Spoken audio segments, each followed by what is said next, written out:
بسم الله الرحمن الرحيم. سو دhowaada saaxiibayaal aad baan idin salaamaya. Waa Maxamed Cabdicasiis. Maanta waxaynu ka hadlaynaa hodantinimada afka Soomaaliyeed iyo hogaaminta maxaa ka dhexeeya. Saad ogtihiin afka iyo dhaqanku ummad walba waxa asal iyo abtir u ah meesha ay ka soo jeedo. Markay wanaag qiimeynayso iyo markay xumaan qiimeynaysana waxay ku qiimeysaa taariikhdeeda dambe. Dadka Soomaaliyeed waa dad xoolo dhaqata u badan ma wada ah dad beeraley way jiraan dadka lumaysataan way jiraan. Halka haddaan qaybta xoolo dhaqanka aadno ninka hogaaminta wanaagsan ee qowsaarka ee xoolihiisa daacadda u ah waxaa laga garanayay hees hawleedyadiisa. Hees hawleedyada Soomaalida markaad u fiirsato waxaa kaaga soo baxaysa hogaamin aad u dhammaystiran oo madaxdu inay wax ka bartaan ay runtii ay aad wanaagsanaan lahayd si ay dalka u hagaajiyaan. Sidana ninka madaxda ah waa qowsaar oo kale. Sida ninka qowsaarka uu arigiisa u ilaaliyo, dawacada uga ilaaliyo, ragaadka uga ilaaliyo, shilinta uga ilaaliyo, geediisa uu libaaxa uga dhowro, yaa ninka hogaamiyaha ahina ummadda uu u ilaaliyaa oo ximo u geliya ama seero u geliya. Ilaahay ambiyadu u soo diray in badan ka mid ah raayal qanan bay ahaayeen ama rijriye ahaayeen.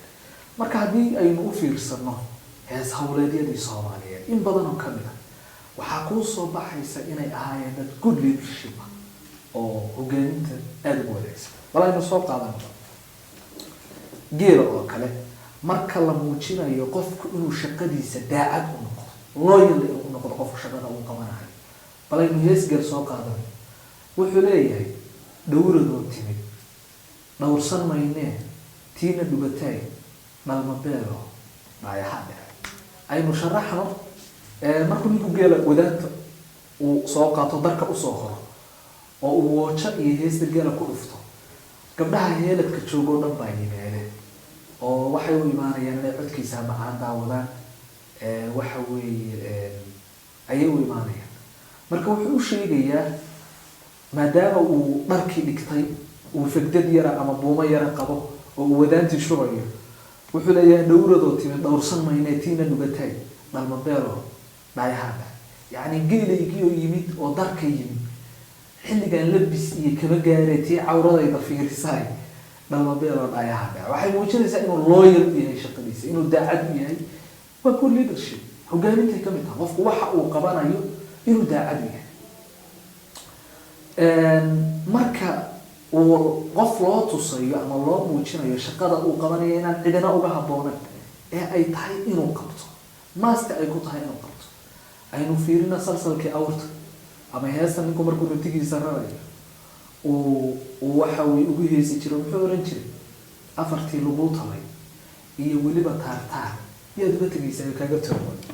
ratigiisii buu la hadlaya laakiin waa hogaamin.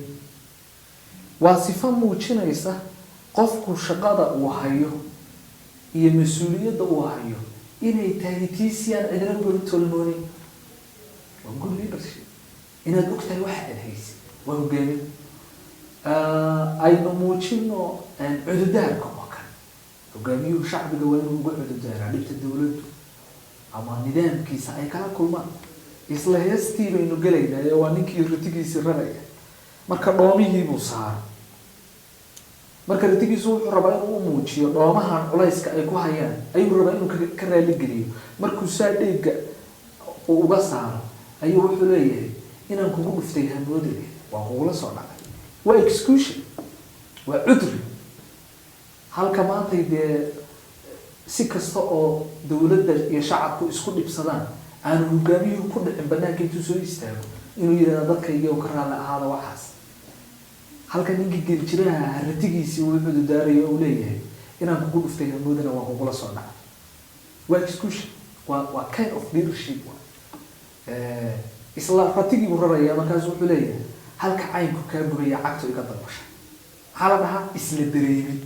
dhibtii iyo xanuunkii buu la dareemaya. waa hogaamin. sideedana hogaamintu waa dabacsanaan. waa in qofku uu ummadda u naxariisto waxa uu mas-uulka ka yahay uu u dhowro u ilaaliyo sida ninka qowsaarka ah xoolaha u ilaalinayo. hogaamiyihii ugu wanaagsanaa ilaahay adduunyada uu soo saaray nabi maxamed buu ahaa calayhi salaatu wasalaam.